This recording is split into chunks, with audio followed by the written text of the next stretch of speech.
Hi, Rama. It's week 31, day 2 of our Bible narrative reading plan. Today we're in 2 Kings chapter 17, and we find the sad story, the fall of the northern kingdom of Israel.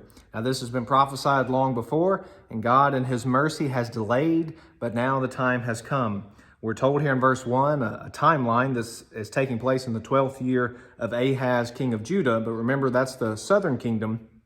So this is just letting us know who's on the throne in the southern kingdom, but the focus is in the northern kingdom of Israel, where Hoshea is the son of Elah, and he's reigning there in Samaria over Israel, the northern kingdom. All these names are synonymous.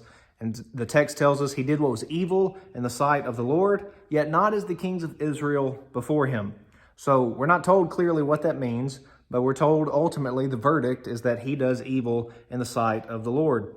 And then we're told that that Hoshea has had this subservient status with Assyria. He's paid tribute. He's basically paying them to keep them from coming to attack. And he's done this for several years, but now he's backing out. He's turning on this agreement, and he begins to put his trust in the king of Egypt. Well, as you can imagine, Assyria is not happy about that. And so the king shows up, and he's ready to conquer.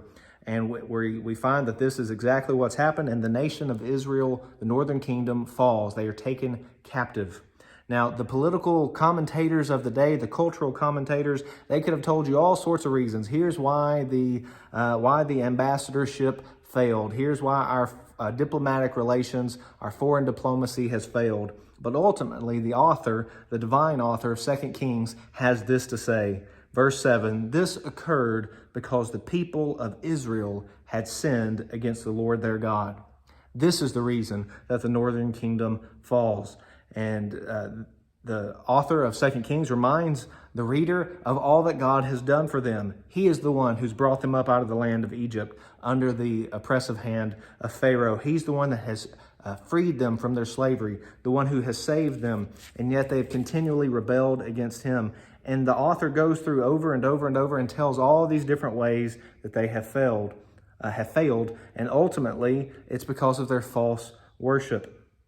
You see that as you keep reading through there. You see that Assyria brings other people into the land, and so it's not just that they take the Israelites out and leave the land empty. They bring people into the land, and people resettle there, but of course they bring their false worship with them.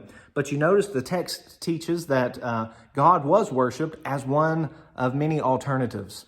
And the text is very clear that this is not acceptable. God is not one option to be worshiped among the many gods of the day. It wasn't true then, and it's not true now. God is not just an add-on. He's not someone that can be worshiped in addition to. You can't hedge your bets and say, well, I'm gonna pray to this God, I'm gonna pray to this God, I'm gonna pray to this God.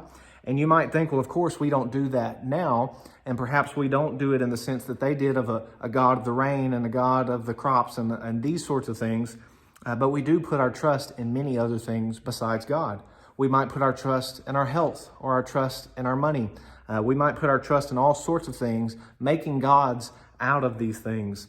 But the Bible is very clear. If we don't want to end up like Israel, if we don't want to meet the same punishment that they met, being abandoned by God, left in this punishment that they justly deserved, then we can't worship God as one of many other things. He is preeminent. He is above all. He is the one to be worshiped. He is worthy of our worship. And yet we see from the history of Israel, the people that we are sadly just like, we're prone to forget our God.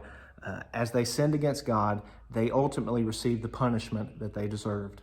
Here's a summary of today's reading.